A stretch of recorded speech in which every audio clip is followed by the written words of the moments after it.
Hello everyone, फिर से एक नए वीडियो में आपका स्वागत है। आज हम इस वीडियो में पढ़ने वाले हैं ऊंचाई एवं दूरी। इससे पहले भी मैंने बहुत सारा वीडियो त्रिकोणमिति में बनाया है। अगर वो नहीं देखे हैं तो आप जाकर के देख सकते हैं। अब बात ये आती है कि ऊंचाई और दूरी हम लोग पढ़े क्या। एक एक चीज को पढ़ेंगे, इस परिभाषा क्या है, इसको क्यों पढ़ते हैं, इसको कैसे हल करते हैं, है ना। इन सभी चीजों को हम लोग पढ़ेंगे। और एक चीज मैं आपको बता देना चाहता हूँ कि अगर आप हमारे चैनल पर पहली बार आए और आप मैट्रिक परीक्षा की तैयारी कर रहे हैं, तो इस चैनल को सब्सक्राइब करके रख लीजिए, क्योंकि जो वीडियो आपको बनेगा, वो लेटेस्ट वीडियो का जो नोटिफिकेशन होगा आपको मिलता रहेगा और आप देख करके इसका लाभ उठाते रहेंगे और मैट्रिक परीक्षा में अच्छे से अच्छे अंक आप प्राप्त कर पाएंगे। ठीक है, तो आइए शुरू करते हैं। यहाँ पे ऊंचाई और दूरी है, ऊंचाई एवं दूरी। तो इसको क्यों पढ़ते हैं, इससे हमको क्या फायदा है ना, इससे हम क्या प्राप्त करते हैं। तो देखिए, इसका जो क्या कहा गया है कि त्रिकोणमिति का मुख्य उद्देश्य, इसका उद्देश्य क्या है। तो ज्ञात कोणों की माप, ऊंचाइयों एवं दूरियों की सहायता से अन्य कोण की माप, ऊंचाइयों एवं दूरियों को ज्ञात करना। इसका मुख्य उद्देश्य यह है, अगर हमें कोई कोण ज्ञात है, उसकी सहायता से अन्य कोण हम ज्ञात कर सकते हैं। अगर ऊंचाई और दूरी प्राप्त है, तो उन ऊंचाइयों और दूरियों से अन्य ऊंचाई और दूरी हम प्राप्त कर सकते हैं। जैसे त्रिभुज में आप देखते हैं, या फिर कोई सा भी ऊंचाई हो जिसमें एक त्रिभुज का निर्माण होता हो, वो हम आगे पढ़ेंगे कैसे त्रिभुज का निर्माण होता है, वो भी समझ में आपको आएगा। तो उसमें अगर एक कोण दिया हुआ है, तो उसकी सहायता से अन्य कोण हम ज्ञात कर सकते हैं, है ना। त्रिभुज में 3 कोण होते हैं, त्रिभुज में 3 कोण होते हैं।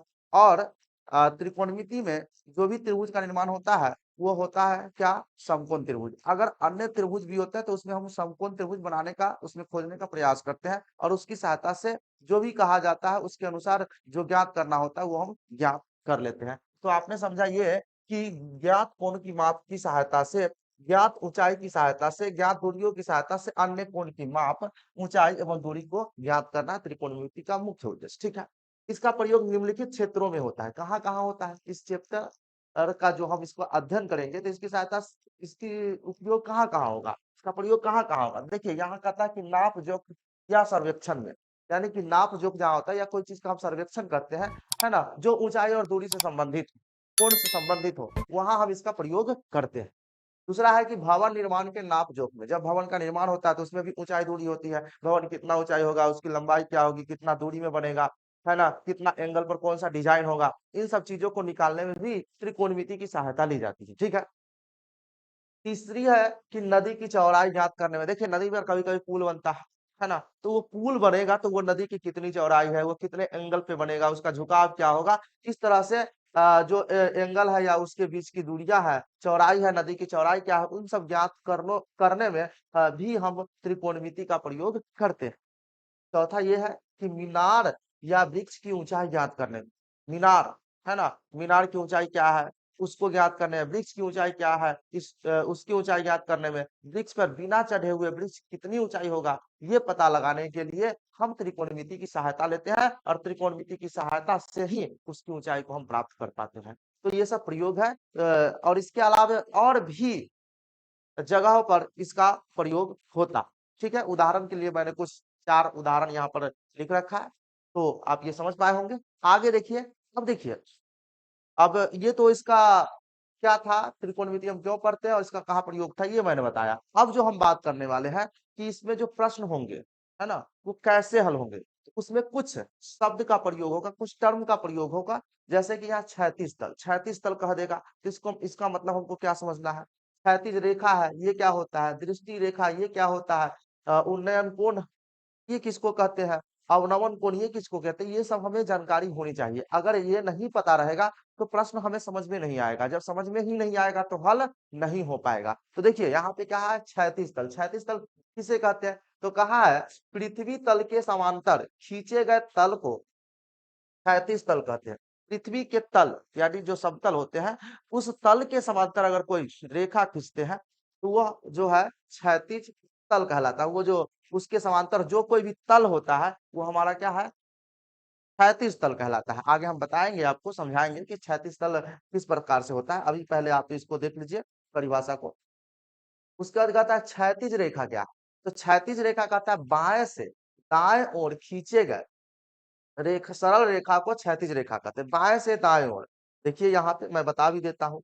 बाएं से दाएं ओर जब रेखा को हम खींचेंगे तो वह जो होगा क्षैतिज रेखा होगा। यहाँ पे आप देख सकते हैं जैसे कि यहाँ बाएं से लिया और मैंने इस प्रकार से रेखा खींच दिया। ठीक है, ये हमारा क्षैतिज रेखा हो गया। कौन सी रेखा हो गया? क्षैतिज रेखा। इसको हम बोलेंगे क्षैतिज रेखा। कौन सी रेखा बोलेंगे? क्षैतिज रेखा। ठीक है, तो बाएं से दाएं और इस तरह से जो रेखा खींचेंगे उसको हम क्षैतिज रेखा कहेंगे। क्षैतिज तल को भी इसी प्रकार का होगा क्योंकि वह पृथ्वी के समांतर होगा। तो पृथ्वी को हम लोग जहां कहीं भी रहते हैं उसको कुछ दूरियों तक उसको हम समतल मान के चलते हैं, है ना। तो यहाँ क्षैतिज तल और क्षैतिज रेखा लगभग लगभग हम एक मान सकते हैं, क्योंकि जैसे कहीं पे हम खड़ा होते हैं तो उसकी कुछ जो जहाँ पे है वो जमीन उसका समतल होता है, उसी तल को हम लोग क्षैतिज तल कहते हैं। ठीक है, तो पृथ्वी के समांतर खींचा गया तो जो भी लाइनें होंगी वो क्षैतिज तल कहलाएगा। क्षैतिज रेखा, तो क्षैतिज रेखा भी समझ गए कि बाएं से दाईं ओर जो खींचा जाएगा उसको हम क्षैतिज रेखा कहेंगे। आगे कहता है दृष्टि रेखा। ये दृष्टि रेखा क्या है? तो दर्शक के आंख और देखी जाने वाली वस्तु को मिलाने वाली रेखा को दृष्टि रेखा कहते हैं। मिलाने वाली रेखा को क्या कहते हैं? दृष्टि रेखा। यानी कि मैं हूं और मैं किसी वस्तु को देख रहा हूं, है ना। तो मेरे आंख और वस्तु होंगे तो मेरे आंख का जो पॉइंट होगा वो और वस्तु का जो पॉइंट होगा, उन दोनों पॉइंट को, उन दोनों बिंदु को मिलाने वाली जो रेखा बनेगा उस रेखा को हम क्या बोलेंगे? दृष्टि रेखा बोलेंगे। मान लिया जाए कि कोई व्यक्ति का आंख यहाँ पे है, यहाँ पे देखिए इस पॉइंट पे आंख है, यहाँ पे समझिएगा ये पॉइंट पर उसका आंख है और यहाँ पर एक वस्तु, ठीक है। और अगर इसको हम मिलाएंगे इस पॉइंट से इसको अगर मिलाया जाए तो ये एक सरल रेखा का निर्माण हुआ। तो ये जो रेखा बना ना, इसी रेखा को हम बोलेंगे दृष्टि रेखा, जो कि हम आगे और चित्रों की सहायता से मैं आपको समझाऊंगा, वहां पे क्लियर समझ में आएगा। तो अभी आपने क्या समझा? क्षैतिज तल समझ गया, क्षैतिज रेखा समझ गया, दृष्टि रेखा समझ गया, है ना। अगर तो ये तीन चीज समझ गया। एक चीज और देखिए, अगर आपको जरूरत हो नोट करना है तो नोट भी कर सकते हैं, वीडियो को पॉज करके या फिर स्क्रीनशॉट भी ले सकते हैं। ठीक है, तो क्षैतिज तल, क्षैतिज रेखा, दृष्टि रेखा हम समझ गए। अब उन्नयन कोण की बात करते हैं। उन्नयन कोण का तीन नाम है, उन्नयन कोण कहिए या उन्नति कोण कहिए या उन्नतांश कोण कहिए। ठीक है, ये तीनों एक ही होगा। उन्नयन कोण, उन्नति कोण या उन्नतांश। इसमें कोण शब्द लगाने की जरूरत नहीं है, सीधा उन्नतांश बोल दीजिएगा हो जाएगा। तो तीनों में से कोई सा भी कहे इसका मतलब एक ही होता है। ठीक है, अब ये उन्नयन कोण क्या होता है? तो कहता है कि क्षैतिज रेखा से ऊपर किसी वस्तु को देखने पर क्षैतिज रेखा और दृष्टि रेखा के बीच जो कोण बनता है उसे उन्नयन कोण कहते हैं। देखिए इसमें क्या कहा है? क्षैतिज रेखा और क्षैतिज रेखा और दृष्टि रेखा के बीच जो कोण बनता है उसी को हम क्या कहते हैं? उन्नयन कोण। कब? जब क्षैतिज रेखा रेखा से हम ऊपर देखते हैं, क्षैतिज रेखा से जब हम ऊपर देखते हैं। जैसे मैंने बताया कि यहाँ पे ये क्षैतिज रेखा है, तो मान लीजिए कोई वस्तु यहाँ पर, ठीक है। तो क्या होगा कि इस पॉइंट पे से देख रहा है तो यहाँ से ऊपर देखा, ये क्षैतिज रेखा हुआ, ऊपर देख रहा है ऊपर की ओर। तो ऊपर जो देख रहा था ये क्षैतिज रेखा हो गया, ये दृष्टि रेखा हो गया। तो इसके बीच जो कोण बनेगा, ये वाला जो एंगल है, इसी को हम बोलेंगे कौन सा कोण? उन्नयन कोण। कौन सा कोण? उन्नयन कोण। उन्नयन कोण बोलेंगे। ठीक है, जब क्षैतिज रेखा से ऊपर की कोई वस्तु को देखा जाए तो उन्नयन कोण बनता है। आगे कहा है अवनमन कोण, अवनति कोण। अवनमन कोण या अवनति कोण दोनों एक ही होता है। ये क्या कहता है? क्षैतिज रेखा से नीचे किसी वस्तु को देखने पर क्षैतिज रेखा और दृष्टि रेखा के बीच जो कोण बनता है उसे अवनमन कोण कहते हैं। क्या कहा है? क्षैतिज रेखा से नीचे देखने पर क्षैतिज रेखा और दृष्टि रेखा के बीच जो कोण बनता है उसी को हम क्या कहते हैं? अवनमन कोण या अवनति कोण कहते हैं। देखिए, जब कोई वस्तु ये क्षैतिज रेखा से नीचे हो, मान लीजिए कि इस पॉइंट पर कोई वस्तु, ठीक है, और यहाँ से इस वस्तु को देखा जाएगा तो दृष्टि रेखा का निर्माण होगा। जैसा कि मैंने अभी बताया, आंख और वस्तु के बीच को मिलाने वाली जो रेखा होती है उसको हम क्या कहते हैं? दृष्टि रेखा कहते हैं। तो ये दृष्टि रेखा हो गया, ये क्षैतिज रेखा। तो क्षैतिज रेखा और दृष्टि रेखा, क्षैतिज रेखा और दृष्टि रेखा के बीच जो कोण बनता है उसको हम बोलेंगे अवनमन कोण। तो ये वाला जो बना हुआ कोण है अवनमन कोण कहलाएगा। कौन सा कोण कहलाएगा? अवनमन कोण। अवनमन कोण। क्लियर है? तो उन्नयन कोण और अवनमन कोण समझेंगे और अच्छे से हम आगे समझेंगे। तो ये जो जितने भी परिभाषा थे ये बात अब हम लोगों ने पढ़। अब ये उन्नयन कोण अवनमन कोण को और अच्छे से हम लोग समझते हैं। देखिए यहाँ पे, देखिए ये मीनार है। क्या है? ये मीनार है और ये व्यक्ति, व्यक्ति यहाँ पे खड़ा है। जैसा कि मैंने बताया था कि क्षैतिज तल क्या है। तो देखिए पृथ्वी के समांतर, क्योंकि कोई भी वस्तु पृथ्वी पर ही होगी तो ये समांतर होगा। ये हमारा क्षैतिज तल है। यही हमारा क्या है? क्षैतिज तल। मैं लिख देता हूँ, ये जो है क्षैतिज तल है। ठीक है, ये क्षैतिज तल जहाँ पर व्यक्ति खड़ा। अब देखिए इसका यहाँ पे आंख है, इस पॉइंट पर इसका आंख है। क्या है? आंख है। और आंख है और ये एकदम सीधी देख रहा है ना, बाएं से दाएं की ओर ये ऐसा ही लाइन बन रहा है। इस रेखा को हम बोलेंगे क्षैतिज रेखा। कौन सा रेखा? क्षैतिज, क्षैतिज रेखा तो बोलेंगे क्षैतिज रेखा। ठीक है। अब देखिए ये व्यक्ति, देखिए ये मीनार है और ये मीनार की चोटी, सबसे ऊपरी भाग को हम लोग बोलते हैं चोटी। इस पॉइंट को हम बोलेंगे चोटी और ये आधार। ठीक है, तो मीनार, अभी व्यक्ति जो है सो यहाँ से मीनार की ओर देखेगा, इस पॉइंट पे देखेगा। तो ये आंख और ये मीनार की चोटी, इस चोटी और आंख, जो आंख जिस बिंदु पर है यहाँ से इसको जब हम मिलाएंगे तो इसके बीच जो रेखा बना वो हमारा कहलाएगा दृष्टि रेखा। तो ये कौन सी रेखा कहलाएगा? दृष्टि रेखा, है ना। ये हमारा होगा दृष्टि रेखा। दृष्टि रेखा। ठीक है, ये हमारा दृष्टि रेखा है। ये क्षैतिज रेखा, ये दृष्टि रेखा। तो जब दर्शक यानी देखने वाला क्षैतिज रेखा से ऊपर देखेगा, जैसे ये क्षैतिज रेखा हो गया, क्षैतिज रेखा एकदम सीधा होगा, आंख एकदम सीधा, ना ऊपर ना नीचे, थोड़ा सा भी ऊपर नहीं देखना, थोड़ा सा भी नहीं, एकदम सीधा आगे देख लीजिए, एकदम सामने। तो वो जो लाइन बनेगा, जैसा कि मैंने ये बताया, ये क्षैतिज रेखा कहलाता है। जैसे मैंने परिभाषा में बताया कि बाएं से दाएं की ओर खींचने पर जो लाइन बनता है, जो रेखा बनता है, सरल रेखा, उसको हम क्षैतिज रेखा कहते हैं। जैसा कि ये है क्षैतिज रेखा, है ना। इसको मैं और क्लियर से बता देता हूँ। यहाँ से ये हमारा, ये जो है सो क्षैतिज रेखा है, ये क्षैतिज रेखा। ठीक है। अब ये कहता है कि जब दर्शक इस क्षैतिज रेखा से ऊपर देखेगा, थोड़ा सा भी ऊपर, यहाँ तो चोटी पर देख रहा है, थोड़ा सा भी ऊपर देखने पर जो कोण बनेगा, क्षैतिज रेखा और दृष्टि रेखा, है ना। यहाँ पे देख लीजिए, है ना, यहाँ से यहाँ तक मान लीजिए देख, ये दृष्टि रेखा है। ठीक है, इसके बीच यहाँ पे जो कोण बना, जो भी कोण, नाम कुछ भी रख सकते हैं, मान लीजिए यहाँ पे जो कोण बना थीटा। ठीक है, इस कोण को हम बोलेंगे उन्नयन कोण। उन्नयन कोण बोलेंगे। ठीक है, ध्यान रखना, जैसे क्षैतिज रेखा से थोड़ा सा भी ऊपर देखेगा तो उन्नयन कोण बनेगा या उन्नति कोण बनेगा या उसको उन्नतांश बोल सकते हैं।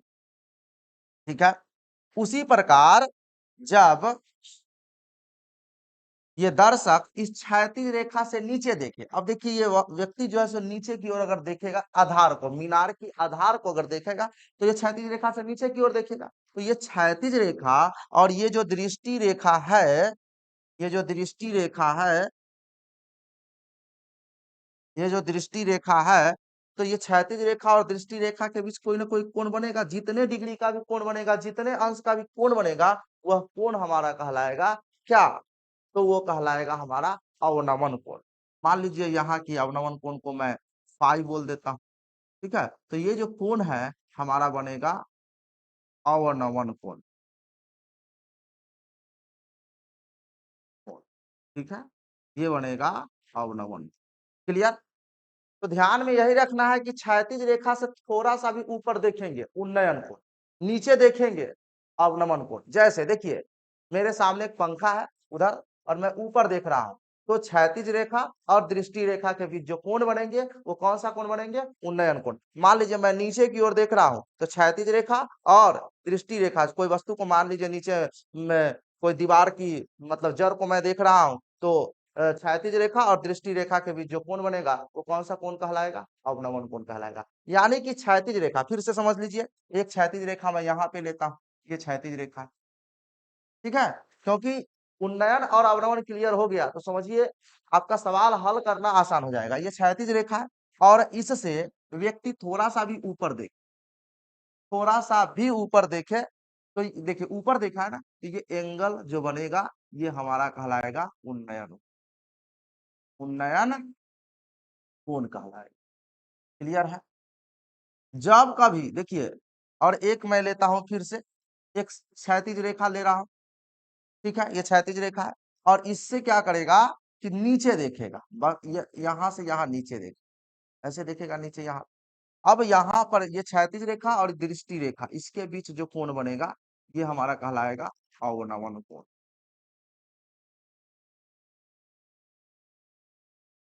कोण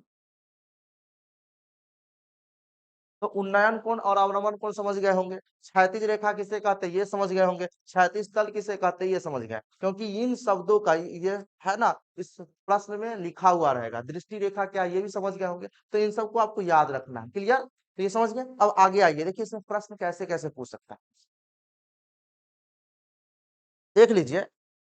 कहेगा कि एक व्यक्ति खड़ा है, ठीक है, और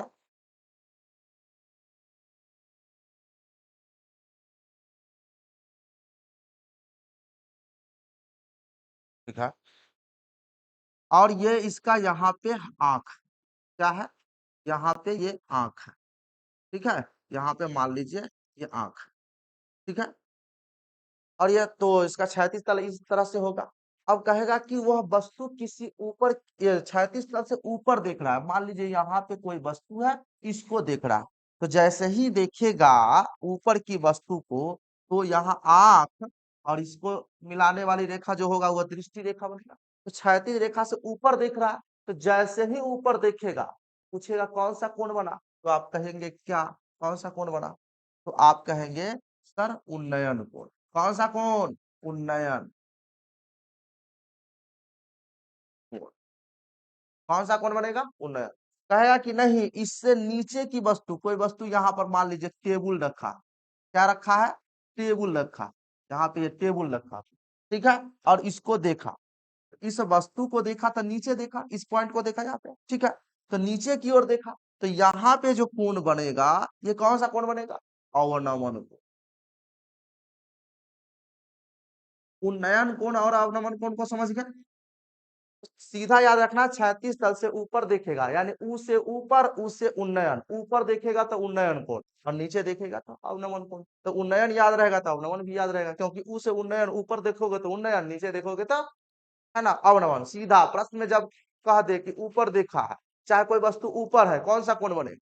उन्नयन कोण। नीचे देखने पर कौन सा कोण बनेगा? अवनमन कोण। यहाँ तक क्लियर है? अब देखिए, अब ये उन्नयन कोण बनेगा कहाँ?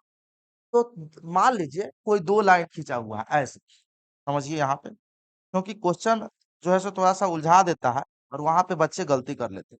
यहाँ पर एक ये ऐसे है, ठीक है, सरल रेखा जिसको हम क्षैतिज रेखा भी बोलेंगे,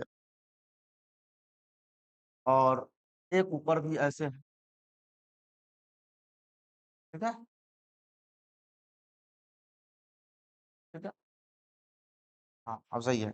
अब यहाँ पे इसको मैं इससे मिला देता हूँ, ठीक है, अब इसका मैं नामकरण कर देता हूँ, यहाँ ए देखता हूँ, बी, सी, डी, ऐसे मैं दे रहा हूँ, ठीक है।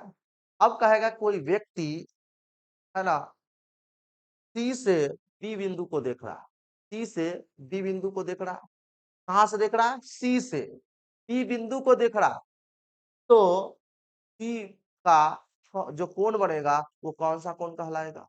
तो देखिए सी बिंदु पर है, अब देख कहाँ रहा है? डी, तो ये सी और डी कौन सी रेखा? क्षैतिज रेखा है। इससे ऊपर देख रहा है कि नीचे देख रहा है? आप बताइए, ऊपर देख रहा है कि नीचे देख रहा है? तो आप कहेंगे सर ऊपर देख रहा है। अगर सी जो है सो बी को देखा है, क्षैतिज तल से ऊपर देखा, तो ये वाला जो कोण होगा कौन सा कोण कहलाएगा? तो कहेंगे कि उन्नयन कोण। कौन सा कोण? उन्नयन कोण। क्लियर है? अब कहे कि ना बी जो है सो सी को देख रहा है, तो बी के लिए क्षैतिज रेखा कौन सा होगा? ये ए बी वाला होगा, ये वाला ऊपर क्षैतिज रेखा होगा। बी किसको देख रहा है? सी को। तो जब बी जो है सो सी को देखेगा तो क्या है? उसके लिए क्षैतिज रेखा ये होगी और दृष्टि रेखा ये वाला होगी, है कि नहीं? तो मैंने क्या कहा? क्षैतिज रेखा और दृष्टि रेखा के बीच जो कोण बनता है उसको हम क्या कहते हैं? अवनमन कोण। जब नीचे देखे तब, तो ये नीचे देख रहा है, तो ये जब नीचे देखेगा तो ये वाला कोण होगा ना, होगा हमारा अवनमन कोण। अवनमन कोण। क्लियर? और इस किस में एक देख लीजिए, ये दोनों रेखा समांतर, मान लीजिए ए बी और सी डी क्या है? समांतर है, क्योंकि क्षैतिज है तो समांतर होंगे ही। ये समांतर रेखा है, तो समांतर रेखा होने के कारण यहाँ पर अवनमन कोण, अवनमन कोण जो होंगे उन्नयन कोण के बराबर होगा। उन्नयन कोण के बराबर होगा, क्योंकि जब दो समांतर रेखा के बीच एक तिरछी लाइन जब खींचा जाता है तो ये और ये कोण क्या हो जाता है? एकांतर कोण, और एकांतर कोण बराबर होता है, तो इसके हिसाब से ये दोनों कोण बराबर होंगे। तो इस तरह से आपको याद रखना। क्लियर? तो जब वस्तु ऊपर देखेगा तो बनेगा उन्नयन कोण, लेकिन कोण कहाँ? नीचे वाला क्षैतिज रेखा पर बनेगा, ठीक है। लेकिन जब वस्तु ऊपर से नीचे देखेगा, ठीक है, तो बनेगा अवनमन कोण, और उस समय उसका जो कोण बनेगा वो ऊपर वाले क्षैतिज रेखा के पास बनेगा। क्लियर है? अब देखिए प्रश्न कैसे कहता है उसको हम लोग समझते हैं। देखिए हमारा प्रश्नावली 3 है और इसमें रिक्त स्थानों की पूर्ति करने के लिए कहा है। चित्र इधर दिया हुआ है। क्या कहा है प्रश्न? देखिए, रिक्त स्थानों की पूर्ति करें। रिक्त स्थानों की पूर्ति करें। क्या प्रश्न कहा है? चित्र देखिए यहाँ पे क्वेश्चन ए, एक का ए है।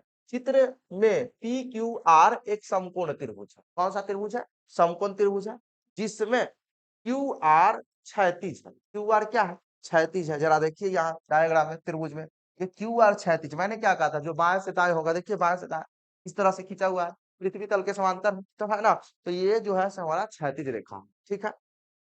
आगे इसमें लिखा है क्यू आर बराबर 83 मीटर। क्यू आर बराबर 83 मीटर लिख देता हूं मैं। ये क्यू आर जो है सो 83 मीटर। कितना मीटर है? 83 मीटर, ठीक है। और कोण क्यू पी आर 30 डिग्री। कोण क्यू पी आर यानी पी पर 30 डिग्री का बन रहा है, जो कि इधर भी लिखा हुआ है, पी जो है सो 30 डिग्री। तो आर पर पी का उन्नयन कोण कितना डिग्री होगा ये पूछ रहा है। कहा? आर पर पूछ रहा है, यानी कि यहाँ पर कितना डिग्री का कोण बन रहा है। तो देखिए यहाँ पे जो कोण बनेगा, कब कोण बनेगा? देखिए ये तो क्षैतिज रेखा हो गया। आर पर से यहाँ से देखेगा ऊपर, तब ये यहाँ कोण बनेगा। तो आर पर किसका कहा है? आर पर पी का उन्नयन कोण लिख भी दिया, उन्नयन कोण। तो आर से देखेगा पी ऊपर, ठीक है, तो ऊपर की ओर देखेगा तो उन्नयन बनेगा, तो इधर कह भी दिया प्रश्न में। लेकिन बनेगा कितना डिग्री? तो आप जानते हैं कि त्रिभुज के तीनों कोणों का योगफल होता है कितना डिग्री? 180 डिग्री, ठीक है। तो यहाँ पे देखिए ये समकोण त्रिभुज में तो ये तो पहले से 90 डिग्री होता है, तो ये 90, तो ये दोनों मिलकर कितना होगा? 90 होगा। तो ये ऑलरेडी 30 दिया हुआ है, तो ये कितना होगा? तो 90 कितना? तो 90 में से 30 घटा देंगे तो कितना डिग्री होगा? तो ये हो जाएगा आपका 60 डिग्री। तो आर पर पी का उन्नयन कोण कितना डिग्री? 60 डिग्री। कितना डिग्री होगा? 60 डिग्री, ठीक है। तो समकोण जब त्रिभुज रहता है तो इस समकोण को छोड़ के जो दो कोण बचा वो न्यून कोण होते हैं, पूरक कोण होते हैं एक दूसरे के। तो 90 में से आप घटा देना है। क्या करना है आपको? घटा देना है। तो ये 30 डिग्री है। अब पूछा आर पर कितना डिग्री का बने, तो 90 में से 30 घटा दीजिए, 60 डिग्री हो जाएगा। क्लियर? अब अगला इसका दूसरा देखिए, कहता है पी पर आर का अवनमन। कहा कह रहा है? पी पर आर का अवनमन कोण, यानी पी बिंदु से आर को देखा जा रहा है, तो पी बिंदु से आर को देखने पर कौन सा कोण बनेगा? तो मैंने आपको क्या बताया? क्षैतिज रेखा और दृष्टि रेखा के बीच जो कोण बनता है वो अवनमन भी हो सकता है, उन्नयन भी हो सकता है। लेकिन क्षैतिज रेखा से ऊपर देखा कि नीचे? तो यहाँ नीचे देखा, तो नीचे देखने पर अवनमन, ऊपर देखने पर उन्नयन। तो यहाँ तक इसके लिए देखिए, यहाँ पे यहाँ पर पी और टी क्या है? क्षैतिज रेखा, और इससे पी से देखा है आर को तो नीचे की ओर देखा है। तो ये वाला एंगल हो जो है, ये जो एंगल है ये हमारा कहलाएगा अवनमन कोण। लेकिन कहता है कितने डिग्री का बनेगा? तो देखिए कि टोटल मिला के यहाँ तक कितना 90 डिग्री है। है ना, तो इधर 30, तो इधर कितना होगा, ये भी हमारा 60 होगा। या फिर ऐसे भी कह सकते हैं कि पीटी और क्यू आर दोनों समांतर है और ये तिरछी लाइन है, तो एकांतर कोण बराबर, तो ई 60, तो ये भी 60। अभी थोड़ा देर मैंने पहले बताया था, एकांतर कोण होने के कारण अवनमन और उन्नयन कोण क्या हो जाता है, समान होते हैं, बराबर होते हैं। तो ये 60, तो पी पर आर का अवनमन कोण कितना डिग्री हो जाएगा, 60 डिग्री हो जाएगा। क्लियर है। अब देखिए, क्यू से पी की ऊंचाई बताइए, क्यू से पी की ऊंचाई, देखिए ये वाला ऊंचाई है पी क्यू, ये निकालने के लिए हमें कह रहा है, यानी कि इसमें कह रहा है पी क्यू कितना होगा, ये हमको निकालने के लिए कहा है। देखिए, तो अब आपको कुछ सूत्र का प्रयोग करना होगा, बहुत ही आसान। ठीक है, तो यहाँ पर देखिए कोई सा त्रिभुज पी क्यू आर में कोई सा भी एंगल, अगर इस एंगल को लेते हैं तो इस एंगल के लिए हमारा ये पी होगा और ये क्या होगा, पी होगा, ये लंब होगा, ये आधार होगा। तो हम लोग यहाँ लिख सकते हैं समकोण त्रिभुज, समकोण त्रिभुज पी क्यू आर में, है ना, tan 60 डिग्री बराबर क्या लिख सकते हैं, पी क्यू बटा क्यू आर। अब ऐसा मैंने क्यों लिखा, देखिए tan का रिलेशन याद करिए, जब शुरू शुरू में पढ़े थे तो tan का रिलेशन क्या होता है, तो tan का जो रिलेशन होता है, tan थीटा जो होता है वो p बाई एच के बराबर होता है। ठीक है, तो मैंने कौन ये वाला लिया है समकोण त्रिभुज पी क्यू आर में, है ना, 60 डिग्री लिया, तो इस कोण के लिए हमारा P होगा और ये B होगा, यानी ये लंब होगा और ये आधार होगा। तो यहाँ सॉरी P बाई एच नहीं होगा, यहाँ P बाई बी होगा, मैंने गलती से P बाई एच लिख दिया, है ना, P बाई बी। ठीक है, तो tan में होता है P बाई बी और यहाँ मैंने सही लिखा है, देखिए तो पी क्यू बटा क्या हो जाएगा, क्यू आर होगा। अब देखिए क्या करना है, tan 60 डिग्री का वैल्यू रख देना है, तो tan 60 डिग्री का वैल्यू होता है √3। ठीक है, और पी क्यू तो हमें निकालना ही है, क्यू से पी क्यू चाहिए, यानी पी क्यू निकालना है, तो पी क्यू को पी क्यू रहने दीजिए। और क्यू आर दिया हुआ है 83। ठीक है, बाई क्रॉस करिएगा ना, इसके नीचे कुछ नहीं तो 1 है, तो बाई क्रॉस जब कीजिएगा तो ये हो जाएगा हमारा पी क्यू बराबर 83√3 मीटर, ये हो जाएगा क्यू से पी की ऊंचाई। क्लियर, तो ये इतना इसमें भरा जाएगा, तो आप चाहे तो भर सकते हैं 83√3 मीटर। क्लियर, तो इसमें तीनों प्रश्न जो भी पूछा था वो समझ गए। आइए आगे का प्रश्न देख रहे हैं। भी है उसी का, कहा है कि एबीसी एक समकोण त्रिभुज है ना, आपको भी पता है कि त्रिकोणमिति में जो भी प्रश्न होते हैं वो समकोण त्रिभुज ही होते हैं। ठीक है, जिसमें बीसी क्षैतिज है। ठीक है, ए बी 8 मीटर है, ए बी 8 मीटर जो कि लिखा भी हुआ है यहाँ पे 8 मीटर, कितना मीटर है, 8 मीटर। कोण बी ए सी 60 डिग्री है, बी ए सी यानी ए पर बना कोण 60 डिग्री, जो अक्षर बीच में होता है वही कोण होता है, तो ए है यानी ए पर 60 डिग्री। तो सी पर ए का डैश कोण 30 डिग्री होगा, सी पर ए का डैश कोण, यानी सी बिंदु से ए को देखा जा रहा, तो यहाँ पर जो कोण बनेगा वो कौन सा कोण, तो देखिए ये क्षैतिज रेखा है, ये दृष्टि रेखा, ये कौन सी रेखा है, क्षैतिज रेखा, क्षैतिज रेखा है। और ये कौन सी रेखा हुआ, जब सी से ए को देखा जाएगा तो ये दृष्टि रेखा होगा। और मैंने क्या आपको बताया कि क्षैतिज रेखा से ऊपर देखने पर उन्नयन कोण, और क्षैतिज रेखा और दृष्टि रेखा के बीच जो बनता है वो कौन सा कोण कहलाता है, उन्नयन कोण। तो ये उन्नयन कोण होगा, और कहता है ए पर, सॉरी, हाँ हाँ, यहाँ पर सी पर ए का उन्नयन कोण कह रहा है, तो सी पर, ये सी पर कह रहा है, तो देखिए ये 60 डिग्री है और ये कितना डिग्री होगा, तो ये 90 होता है, 60 डिग्री, ये दोनों कोणों का योग 90 होगा, तो 90 में से 60 घटाएंगे तो ये हो जाएगा आपका 30 डिग्री। तो 30 डिग्री तो दिया हुआ है यहाँ, लेकिन कौन सा कोण है, तो ये है आपका उन्नयन कोण। तो यहाँ 30 रहने देता है, लिख देते हैं उन्नयन, उन्नयन कोण, ये वाला जो कोण है उन्नयन कोण है। तो यहाँ पे आपको भर देना है सी पर ए का उन्नयन कोण, यहाँ छोटा जगह मैं यहाँ पे लिख देता हूँ, ए का जो आंसर होगा वो उन्नयन कोण होगा, क्या होगा, उन्नयन कोण होगा, यानी इसमें भराएगा उन्नयन कोण 30 डिग्री। अब कहता है ए पर सी का, अब ए पर ए से किसको देखा जा रहा है, सी को। तो यहाँ पे क्षैतिज रेखा नहीं दिया तो एक लाइन खींच लीजिए अपने मन से, यहाँ पे ये जो होगा ये क्षैतिज रेखा हो गई, और क्षैतिज रेखा से नीचे देखा जा रहा, तो इधर वाला ये वाला कोण बनेगा, और ये वाला कोण कहलाएगा अवनमन। कौन सा कोण कहलाएगा, अवनमन कोण कहलाएगा। और अवनमन कोण है ना, और जैसा कि मैंने बताया कि उन्नयन और अवनमन कोण बराबर होते हैं हमेशा, क्योंकि एकांतर कोण के अनुसार हो जाता है वो बराबर। तो यहाँ 30 डिग्री, तो ये भी 30 डिग्री, जो कि 30 डिग्री दिया है, लेकिन ए से किसको देख रहा है, सी को नीचे देख रहा है, तो क्षैतिज रेखा और दृष्टि रेखा के बीच बना कोण अवनमन कोण होगा, इसलिए ये अवनमन होगा। तो दूसरा में हम लोगों को भरना है अवनमन कोण, अवनमन कोण, अवनमन कोण। क्लियर है, समझ पा रहा है। आगे 3 नंबर का है बी से सी की दूरी, बी से, क्योंकि यहाँ पे ए बी दिया गया है और बी सी निकालने के लिए कह रहा है, कोई बात नहीं, यहाँ पे 8 और दिया हुआ है और बीसी निकालना है, और यहाँ ये भी थीटा पता है, ये भी थीटा पता है, तो कोई सा भी थीटा को लेकर सकते थे। तो ये इसको इस कोण को लेंगे तो ये हमारा सामने वाला भुजा क्या होगा, लंब, और ये आधार होगा, यानी पी और ये बी हो जाएगा। तो tan थीटा तो हम लगा ही सकते हैं, तो लिख सकते हैं समकोण त्रिभुज, समकोण त्रिभुज, समकोण त्रिभुज किसमें, ए बी सी में, ए बी सी में कितना, tan 30 डिग्री, ये वाला कोण, तो हो जाएगा ए बी बटा बी सी। ठीक है, हमें निकालना क्या है, बी से सी की दूरी, यानी बी सी निकालना।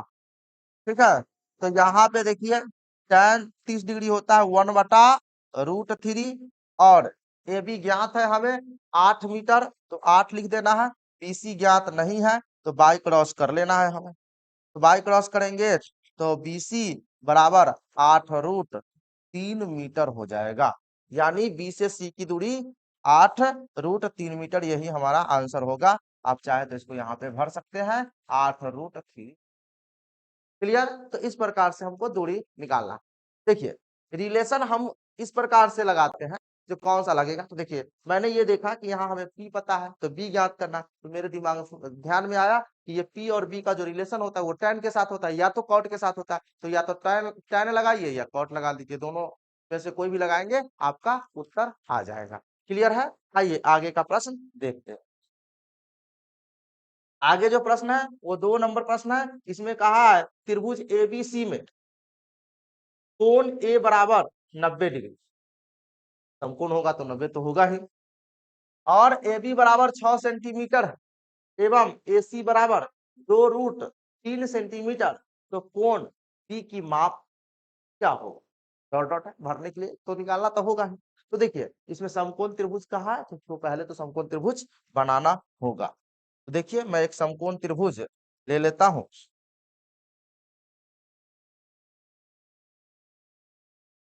यह है समकोण त्रिभुज। ठीक है, अब इसका नाम दे देते हैं, एबीसी में कोण ए का है 90, तो ये यहाँ पे 90 बनता है, तो ये होगा हमारा 90 डिग्री।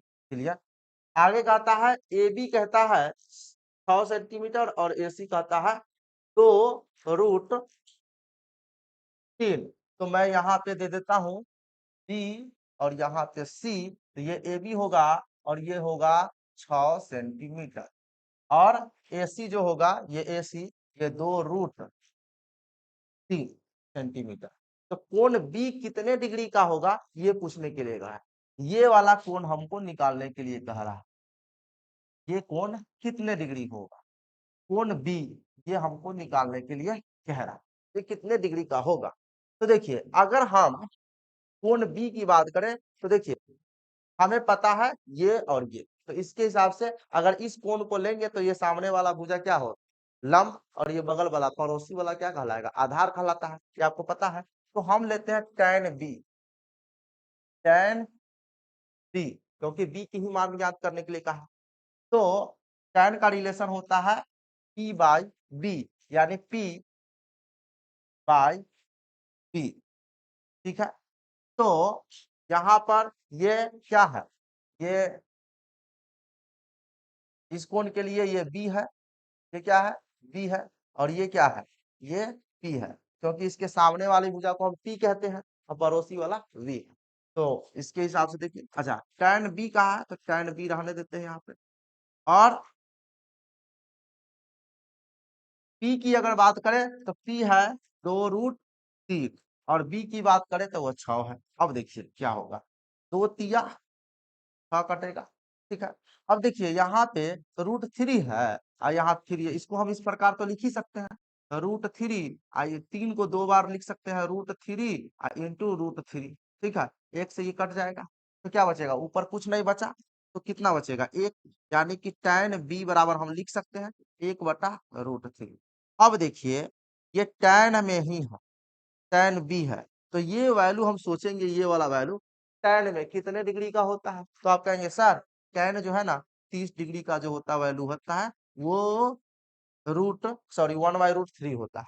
अब दोनों तरफ आप तुलना कीजिएगा तो ये भी tan, ये भी tan, यहाँ 30 डिग्री एंगल के जगह पर, यहाँ एंगल के जगह पर बी, तो इससे स्पष्ट होता है कि बी बराबर जो होगा, कोण बी का जो वैल्यू होगा वो कितना डिग्री होगा, 30 डिग्री। तो कोण इस प्रकार से निकल गया, क्लियर। तो इस प्रकार से आप कोण निकाल सकते हैं, क्लियर है। आगे देखते हैं, क्वेश्चन नंबर 3 है। क्वेश्चन नंबर 3 का एक है, क्या कहता है, समकोण त्रिभुज एबीसी में कर्ण एसी 12 सेंटीमीटर है। कर्ण एसी, यहाँ पे देखिए त्रिभुज है ना, कर्ण एसी जो है सो 12 सेंटीमीटर है, ये एसी है। एवं कोण ए 60 डिग्री है। कोण ए 60 डिग्री, कितना डिग्री है, 60 डिग्री। तो शेष भुजाओं की लंबाई ज्ञात करिए, ठीक है। यहाँ पे भुजाओं की लंबाई निकालो। पहला प्रश्न पूछा है कि कोण ए 60 डिग्री है, कितना डिग्री है, कोण ए 60 डिग्री है, कोई बात नहीं है। तो यहाँ पे सी में 60 लिखाया हुआ है, तो इसको मैं क्या करता हूँ, तो मिटा देता हूँ, ठीक है। यहाँ पे ये 60 नहीं रहेगा, ठीक है।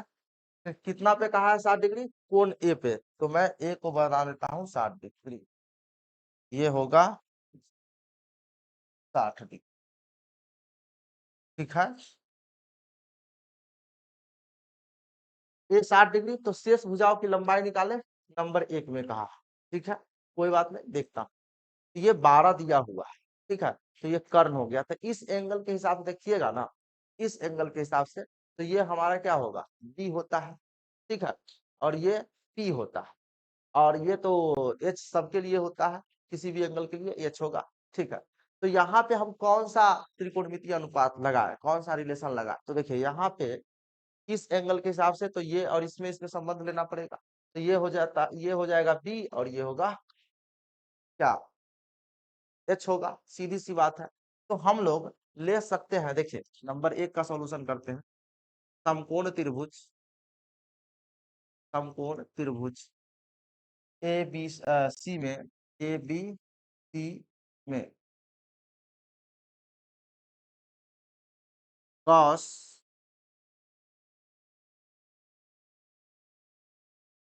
कॉस ए बराबर, है ना, तो कॉस का रिलेशन क्या होता है, बी बाई एच होता है, बी बाई एच। तो बी क्या है, मैंने क्या बताया, जो कोण हो उसके पड़ोसी वाला, यानी ए बी। और एच की बात करें तो एच सबसे बड़ी भुजा जो होता है सो, यानी कि एस। तो अब देखिए क्या करते हैं, कॉस और ए कितना डिग्री है, तो 60 डिग्री, ठीक है। कॉस ए कितना है, 60 डिग्री। और ए बी की बात करें तो ए बी हमें पता नहीं है, लेकिन ए सी पता है, कितना है, 12 डिग्री, सॉरी 12 सेंटीमीटर। अब देखिए कॉस 60 डिग्री कितना के बराबर होता है, तो ये 1/2 के बराबर होता है, और यहाँ से ए बी बटा 12, ठीक है। अब देखिए क्या होगा कि ये बाई क्रॉस कर सकते हैं, तो बाई क्रॉस करेंगे तो कितना होगा, 2ab बराबर 12 एकम 12, और ए बी बराबर कितना हो जाएगा हमारा, 12/2, कट के 6 सेंटीमीटर। तो ये हमारा आ गया ए बी। लेकिन इसमें कहा शेष भुजा, शेष भुजा का मतलब ये भुजा भी हमको ज्ञात करना है और ये वाली भी भुजा हमें ज्ञात करना है। ठीक है, तो देखिए ए बी तो आ गया। जब ए बी आ ही गया है 6 सेंटीमीटर, कितना सेंटीमीटर, 6 सेंटीमीटर, 6 सेंटीमीटर ये आ गया है। अब 6 सेंटीमीटर आ गया, तो अब हम लोग क्या कर सकते हैं, ये लगा सकते हैं। अच्छा, ये 60 डिग्री है तो ये कितना डिग्री हो सकता है, 30 डिग्री हो सकता है, तो हम लगा सकते हैं tan, है ना।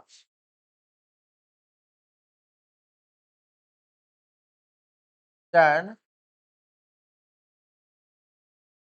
30 डिग्री, tan 30 डिग्री वाला क्या होगा, P बाय बी। तो ये सामने वाले इस कोण के लिए ये वाला भुजा होगा, तो P और ये होगा B, तो P बाय बी यानी कि ए बी बटा BC हो जाएगा, हाँ या ना, बिल्कुल।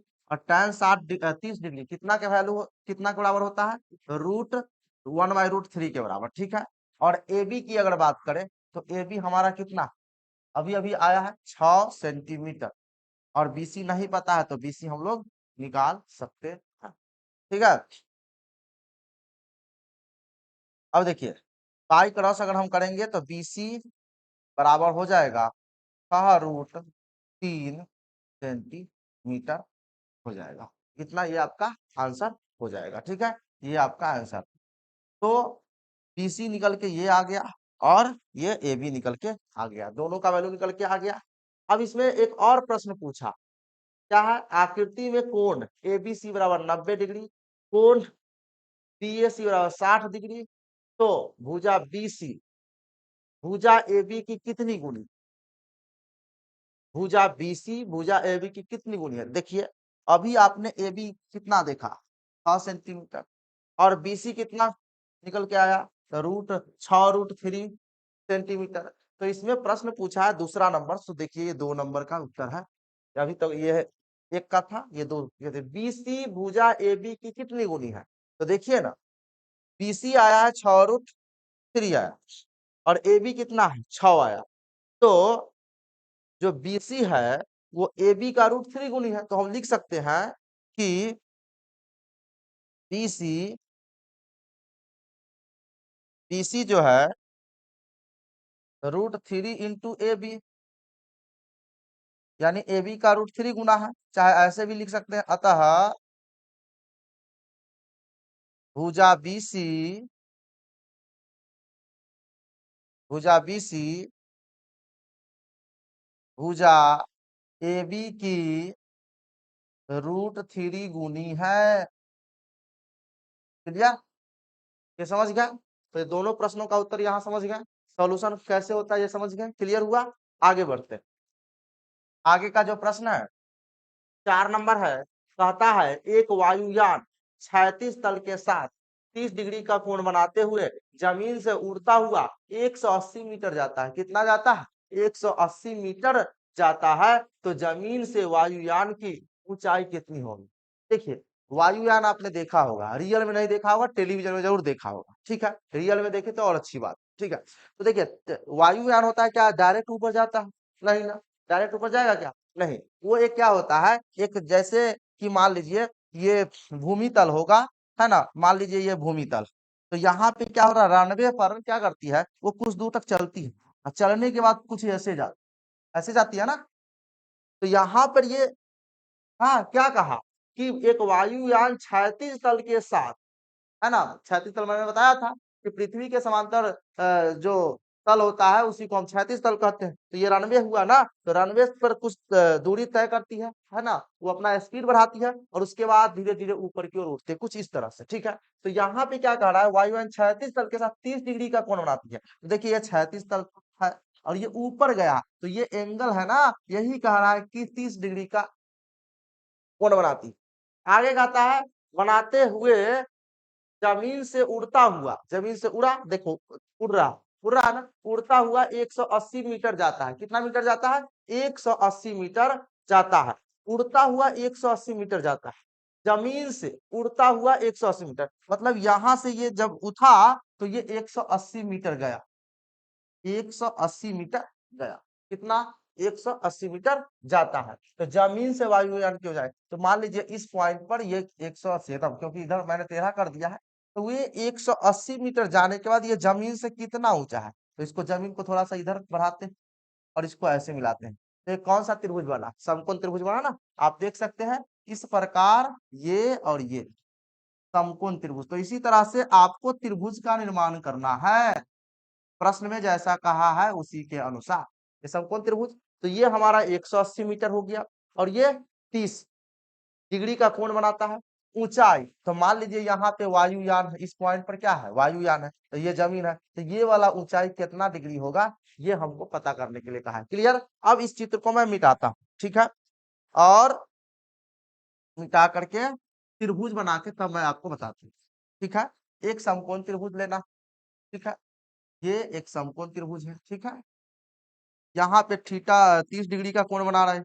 इस त्रिभुज का नाम मैं ले लेता हूँ ए बी सी। वायुयान यहाँ से उड़ के यहाँ गया, 30 डिग्री का कोण बनाया, और कितना मीटर जाने के बाद? 180 मीटर जाने के बाद जमीन से ऊंचाई यानी कि ऊंचाई बीसी ज्ञात कर। यानी इसमें पता क्या क्या है, तो देखिए जो पता है वो लिख लीजिए पहले। कोण ए जो है आपका 30 डिग्री है, ठीक है। उसके बाद एसी जो पता है वो 180 मीटर है, ठीक है। आपको जमीन से ऊंचाई निकालना है यानी बीसी ज्ञात करना, बीसी ज्ञात करना है। जो बीसी निकलेगा वही जमीन से वायुयान की ऊंचाई होगी। इतना बात लिख लिए। अब आप देखिए कि ये पी है ना, इस कोण के लिए ये क्या होता है? पी होता है इसके सामने, और ये वाला क्या है? एच है, एच है। तो यहाँ पे हम लगा सकते हैं पी बाई एच, और पी बाई किसके साथ होता है? तो कहेंगे सर साइन के साथ होता है। तो लिख लीजिए यहाँ पे साइन कितना डिग्री? 30 डिग्री, है ना। पी बाई एच, तो पी क्या है हमारा? बीसी, और एच क्या है? एसी। ऐसा लिख सकते हैं, हाँ या ना? लिख सकते हैं। अब देखिए साइन 30 डिग्री कितना होता है? 1/2 के बराबर होता है। और बीसी जो है वो बीसी हमें नहीं ज्ञात है, यही तो ज्ञात करना है। और एसी पता है 180, ठीक है, 180 है। अब देखिए इसको चाहे तो आप काट भी सकते हैं, 2 से इसको काट दीजिएगा तो कितना बार कट जाएगा? 90 बार कट जाएगा। 90 दूना 180, ठीक है। अब बाई क्रॉस करेंगे तो हमारा जो बीसी निकल के आएगा, तो हम लोग लिख सकते हैं इसीलिए बीसी बराबर 90 मीटर। कितना मीटर? 90 मीटर, ये हमारा आंसर हो जाएगा। यानी कि जमीन से वायुयान की ऊंचाई जो है वो 90 मीटर की ऊंचाई पर है। कितने मीटर? 90 मीटर। तो इस प्रकार से आप ऊंचाई निकाल सकते हैं। क्लियर? यहाँ तक में किसी को कोई दिक्कत नहीं ना? आगे बढ़ते हैं। 4 का दूसरा जो प्रश्न है वो क्या कहता है? एक पतंग की डोरी 100 मीटर लंबी है। पतंग तो आपने उड़ाया ही होगा। ये कहता है कि डोरी 100 मीटर लंबी है। पतंग की जो धागा होता है जिसमें पतंग को बांध करके उड़ाते हैं, उसकी लंबाई कहती है 180 सॉरी 100 मीटर है। यदि डोरी एक सरल रेखा के रूप में हो एवं भूतल के साथ थीटा कोण इस प्रकार बनाती है कि साइन थीटा 8/15, 8/15, तो भूतल से पतंग की ऊंचाई। देखिए पतंग आप कैसे उड़ाते हैं? हाथ में धागा लेते हैं, पतंग को छोड़ देते हैं। मान लीजिए पतंग है यहाँ पे, ये पतंग धीरे धीरे धीरे धीरे ऐसे करके ऊपर चला जाता है। ऐसे ये हाथ में आपका धागा है, ये पतंग ऐसे उड़ेगा, ठीक है। अगर एक क्षैतिज तल बनाइएगा ये जमीन का, तो ये ऐसे जाएगा, इसकी ऊंचाई ऐसे लेंगे। पतंग आपका है कहाँ? यहाँ पे इस वाले बिंदु पर। हाथ में आपको धागा यहाँ पे है, तो यहाँ पे क्या कहा है? एक पतंग की डोरी 100 मीटर, तो यही वाला डोरी होगा। तो ये डोरी जो है इसको मैं थोड़ा सा सीधा से बनाता हूँ, सही सही से। मेरा मकसद ये था कि आपको समकोण त्रिभुज समझाना, समकोण त्रिभुज होता कैसे। तो ये समकोण त्रिभुज तो समझ गए कैसे होगा, कैसे बनता, ठीक है। और ये इस तरह से थोड़ा सा टेढ़ा मेरा हो, आपको समकोण त्रिभुज समझना है, ठीक है। तो यहाँ पर इसकी जो धागा है, धागा तिरछी होगी, और ये होगा हमारा कितनी? 100 मीटर, ठीक है। एक पतंग की डोरी 100 मीटर लंबी है। यदि डोरी एक सरल रेखा के रूप में, मान के चला जाता है कि डोरी सरल रेखा है, हालांकि ऐसा होता नहीं है, लेकिन यहाँ का है मान लेने के लिए डोरी जो सरल रेखा है एकदम, ठीक है, रूप में हो एवं भूतल के साथ, तो ये भूतल होगा, थीटा डिग्री का कोण बना, ठीक है। इस प्रकार बनाते हैं कि साइन थीटा 8/15, तो भूतल से पतंग की ऊंचाई ज्ञात करिए। इसका नाम मैं दे देता हूं, ये ए है, ये बी है, ये सी है। सी बिंदु पर हमारा पतंग उड़ रहा है, और ये थीटा डिग्री का कौन बनाता है, ऊंचाई कह रहा था, यही ना ऊंचाई है बीसी, ये हमको निकालना है। यानी कि हमको दिया क्या क्या इसमें साइन, सबसे पहले देख लेता हूँ, हमें निकालना क्या है, तो बीसी निकालना जो कि ऊंचाई। उसके बाद पता क्या है, एसी पता कितना है, 100 मीटर पता है। ठीक है, उसके बाद अगर हम बात करें तो कोण ए जो है थीटा, तो ऊपर भी कह रहा है, और आगे दिया है साइन थीटा बराबर कितना, 8/15। ठीक है, साइन का रिलेशन होता है क्या, आपका आंसर P/H होता है, बिल्कुल होता है। तो यहाँ पे इसके सामने वाले भुजा को पी बोलते हैं, तो पी जो होगा सो हमारा क्या होगा, बीसी हो जाएगा, इस थीटा के हिसाब से सामने वाले पी हो जाएगा, और एच तो एसी होगा ही, तो BC/AC बराबर 8/15। अब देखिए जरा सा, ये बीसी जो कि हमें ज्ञात करना है, तो बीसी का बीसी रहने देते हैं। एसी, एसी की अगर हम बात करें तो एसी हमारा 100, एसी कहते हैं, हाँ एसी 100 है, और बराबर 8/15। अब देखिए इसको काटिए, 5 से अगर काटिएगा इसको कट जाएगा, 5 तिया 15 और 20 पंचे 100, हाँ या नहीं? अब बाई क्रॉस अगर करिएगा तो कितना होगा, 3BC बराबर 20 × 8 160। ठीक है,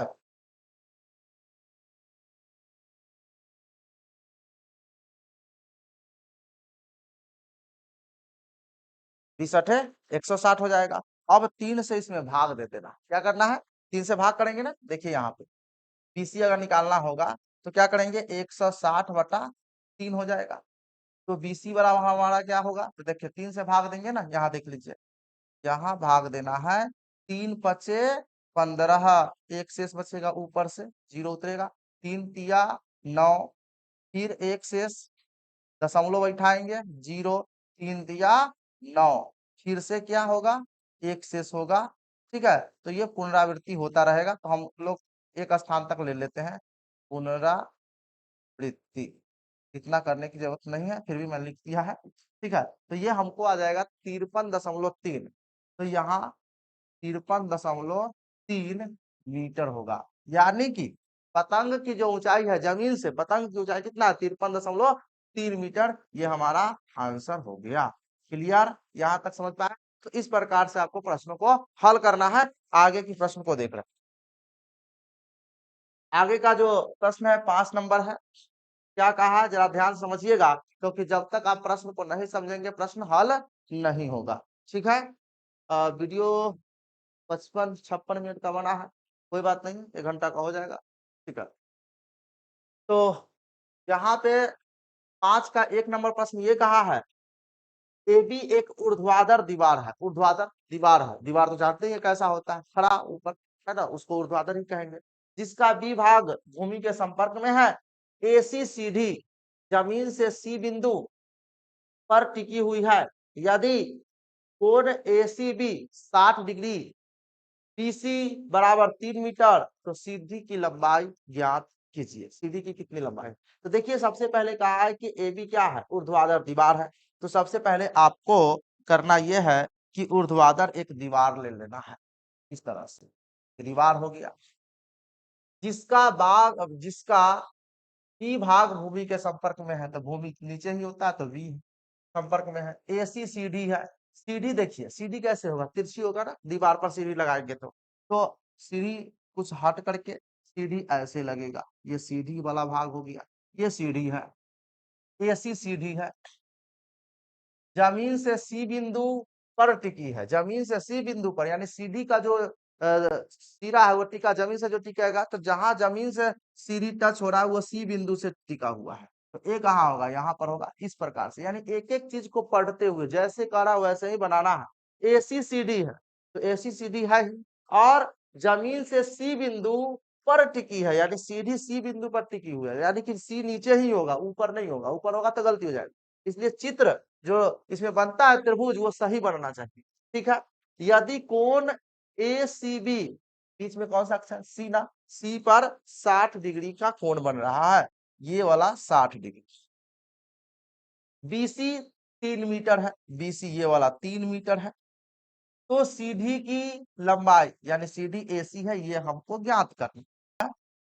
तो जो जो पता है उसको पहले लिख लेना है। क्या क्या पता है? तो देखिए इसमें हमें बीसी पता है 3 मीटर, कोण सी पता है कितना 60 डिग्री, ठीक है। और सीधी की लंबाई, तो सीधी क्या है? एसी, तो ये हमें निकालना है, ठीक है। तो ये निकालना है तो हम लिख सकते हैं सीधी एसी बराबर वाट, ये निकाल देना है। तो देखिए हमको ये दिया हुआ ये वाला भुजा पता है और ये निकालना, ठीक है। बड़ी ध्यान से समझिए, ये और ये पता है, ये निकालना। तो इसमें इसमें क्या रिलेशन होगा? तो इस कोण के लिए ये वाला हमारा क्या होगा? ये वाला क्या होगा? तो ये बी होगा और ये क्या होगा? एच। तो बी बाई एच किस में होता है? तो कॉस में होता है। तो आप लगा सकते हैं कॉस कितना डिग्री? 60 डिग्री बराबर बी बाई एच। तो बी क्या होगा? बी सी, ठीक है। एच क्या होगा? एस, ठीक है। अब कॉस 60 डिग्री का वैल्यू कितना होता है? कॉस 60 डिग्री, तो कॉस 60 डिग्री 1/2 होता है, ठीक है। और बीसी की बात करें तो 3 है और एसी पता नहीं है, निकालना, ठीक है। तो इसको बाई क्रॉस करेंगे इससे इसको, ठीक है। तो एसी एकम एसी हो जाएगा ये, इससे इसको गुणा करेंगे 3 × 6 मीटर हो जाएगा। कितना मीटर हो जाएगा? 6। यानी कि सीधी की जो लंबाई है वह 6 मीटर है। इसमें कोई दिक्कत नहीं। आगे का प्रश्न देखिए, अगला जो प्रश्न है वो क्या है? 2 नंबर है, एक मजदूर दीवार पर ईंट पहुंचाने के लिए सीढ़ी पर चढ़ रहा है। मजदूर है, दीवार पर ईंट पहुंचाना है, सीढ़ी पर चढ़ रहा है। जिसका ऊपरी सिरा दीवार के शीर्ष तक पहुंचता है। कहाँ तक पहुंचता है? शीर्ष तक पहुंचता है। दीवार की ऊंचाई 15 मीटर तथा सीढ़ी का भूमि तल के साथ बना कोण 60 डिग्री है। सीढ़ी के ऊपरी सिरे तक चढ़ने के लिए मजदूर द्वारा तय की गई दूरी निर्धारित करनी। तो जैसे जैसे इसमें कहा है वैसे वैसे करना। क्या कहा? एक मजदूर दीवार पर ईंट पहुंचाने के लिए सीढ़ी पर चढ़ रहा। तो पहले दीवार है, दीवार होगा कैसा? तो दीवार इस तरह से होगा, है ना। क्योंकि सबसे पहले उसमें जो बना त्रिभुज बनना है वो बनाना है सही से। तो दीवार हो गया, जिसका ऊपरी सिरा दीवार के शीर्ष तक पहुंचता है। अब देखिए ये जमीन है और सीढ़ी ऐसे लगेगा, 1 मिनट, ये हो गया जमीन और यहां से इसको मिला देंगे तो ये हो गया सीढ़ी, ठीक है। तो ये दीवार, ये जमीन और ये सीढ़ी। इसमें कहा है एक मजदूर दीवार पर ईंट पहुंचाने के लिए सीढ़ी पर चढ़ रहा, जिसका ऊपरी सिरा दीवार के शीर्ष तक पहुंचता। दीवार की ऊंचाई 15 मीटर, ये दीवार हो गया, इसका नाम दे देते हैं ए बी सी। और ये दीवार जो है सो 15 मीटर तथा सीधी भूमि तल के साथ बना कोण, सीधी का भूमि तल के साथ बना कोण कितना डिग्री? 60 डिग्री है। सीढ़ी के ऊपरी सिरे तक चढ़ने के लिए मजदूर द्वारा तय की गई दूरी, ये सीढ़ी से जो चढ़ेगा ऊपर, ये कितना दूरी, यानी जितना सीढ़ी की लंबाई होगी ना उतने दूरी तय करेगा ना, तो वो निकालना है सीढ़ी की कितनी लंबाई है। तो देखिए हमें यहाँ पर क्या पता है? ये दीवार की ऊंचाई पता है, सीढ़ी की लंबाई यानी कितना दूरी तय करेगा ये हमको ज्ञात करना है। तो क्या करना है? देखिए जो पता है उसको लिख लेना है। ए बी कितना? 15 मीटर। ए बी कितना है? 15 मीटर। उसके बाद कोण सी की बात करें तो वो है 60 डिग्री, ठीक है। उसके बाद हमें निकालना क्या है? सीधी कितना है? एसी। एसी ये हमको निकाल लेना है, सीधी जो है सो एसी निकालना है। अब देखिए हमें लगाना होगा सूत्र, कौन सा? साइन कॉस क्या लगाएंगे? तो देखिए यहाँ इस कोण के लिए सामने वाली भुजा क्या होता है? पी होता है और ये निकालना है। तो पी और एच का रिलेशन चाहिए। पी एच का रिलेशन किस में होता है? साइन में। तो हम लोग लिख सकते हैं sine 60 degree p by h. तो पी क्या है? ए बी बटा एच जो है सो ए सी है, ठीक है। अब देखिए इस साइन 60 डिग्री है और साइन 60 डिग्री का वैल्यू कितना होता है? तो आप कहेंगे सर √3/2, √3/2, ठीक है। अच्छा ए बी बटा ए सी, ए बी तो 15 दिया हुआ, और AC का पता नहीं है जो कि निकालना। अब क्या करिए कि बाई क्रॉस कर लीजिए, √3 AC होगा, 15 दूना 30 हो जाएगा, आया ना। तो इधर देखिए AC बराबर लिखा जा सकता है 30 बटा कितना, √3। अब इसे काटना है ना, तो देखिए कैसे काटेंगे।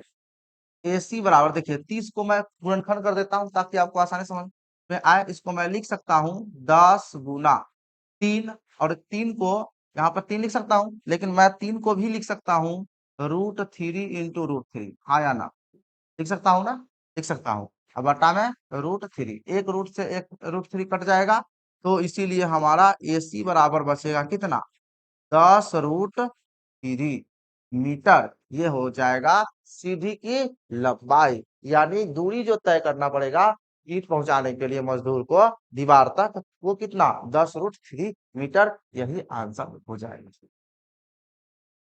क्लियर, इसमें कोई दिक्कत नहीं ना। आगे बढ़ते हैं, आगे का प्रश्न क्या, तीसरा नंबर प्रश्न है।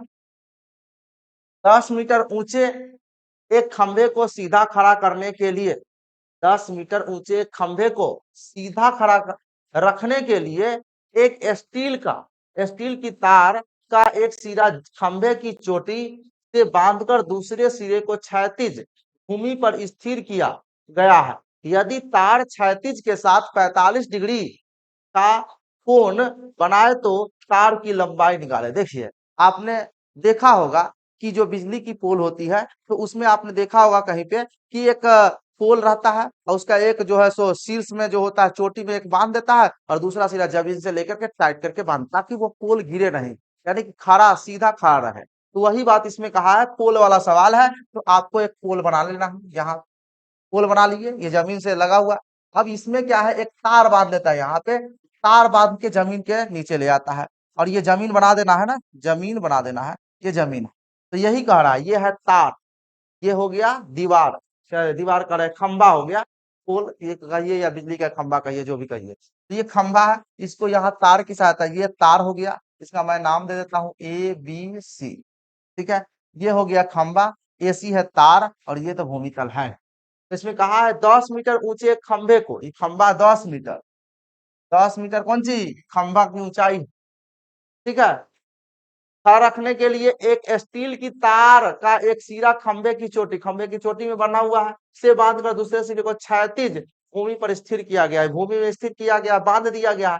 यदि तार क्षैतिज के साथ 45 डिग्री का कोण बनाए तो तार की लंबाई ज्ञात कीजिए। ये है तार, क्या है, तार स्टील की तार है, ये क्षैतिज भूमि है, इसके साथ जो तार और क्षैतिज भूमि के साथ जो कोण बन रहा है वो 45 डिग्री का बन, ठीक है। तो हमें तार कितना है ये निकालना, तार की लंबाई निकालना। तो देखिए सबसे पहले हमें पता क्या है, ए भी पता है 10 मीटर, कोण सी पता है 45 डिग्री, ठीक है। और तार, तार बोले तो तार बोले तो AC, तार बोले तो AC, ये हमें ज्ञात करना है तार की लंबाई। ठीक है, आइए लिखना है समकोण त्रिभुज, किसमें, ABC में, ABC में क्या लगेगा, साइन या कॉस या टैन। तो देखिए ये सामने वाले भुजा क्या कहलाता है, P, और ये क्या है H। तो P और H का रिलेशन किस में होगा, या तो साइन में होगा, सीधी से PH का रिलेशन किस में होगा, साइन में, ठीक है। तो साइन लगा देना है, या फिर कौशिक लगा देना, साइन और कौशिक में जो होता है P और H का रिलेशन होता है। तो हम लगाने वाले हैं साइन, कितना डिग्री, जो डिग्री है वो दे रहा है 45 डिग्री, और P/S, तो P जो है सो AB है और H AC है, यानी AB बटा AC। साइन 45 डिग्री 1/√2 होता है, और AB दिया है 10, और AC तो निकालना ही है। अब हमें क्या करना है, बाई क्रॉस करेंगे तो AC में 1 से मल्टीप्लाई यानी AC हो जाएगा, और ये इधर होगा 10√2 मीटर हो जाएगा। तो ये सीधी की लंबाई निकल करके आ गया, है ना, सीधी कह रहे हैं, सॉरी, तार की लंबाई, क्योंकि यहाँ तार है सीधी नहीं है, तार की लंबाई निकल करके आ गया। उम्मीद है कि ये समझ पाए होंगे। तो अब जो है छठे नंबर सवाल जो होगा वो हम लोग अगले वीडियो में करेंगे। तो आज हम लोगों ने इस वीडियो में क्या देखा कि ऊंचाई और दूरी का कॉन्सेप्ट, उसका प्रयोग कहाँ होता है, उसमें प्रश्न को हल कैसे करते हैं, ये हम लोगों ने देखा। साथ ही मैंने 5 नंबर तक के प्रश्नों को, यानी 5 का जो 3 प्रश्न है वहां तक मैंने हल किया है। और अगला जो सवाल है उसको भी मैं अगले वीडियो में मैं आपको बताऊंगा। तो उम्मीद है कि इस वीडियो में जो भी मैंने बताया आपको, आपने जो भी सीखा वो आपको समझ में आया होगा। तो इस वीडियो को लाइक कर दीजिए, साथ ही अपने दोस्तों के साथ शेयर कर दीजिए। मिलते हैं नेक्स्ट वीडियो में, तब तक के लिए धन्यवाद। जय हिंद, वंदे मातरम।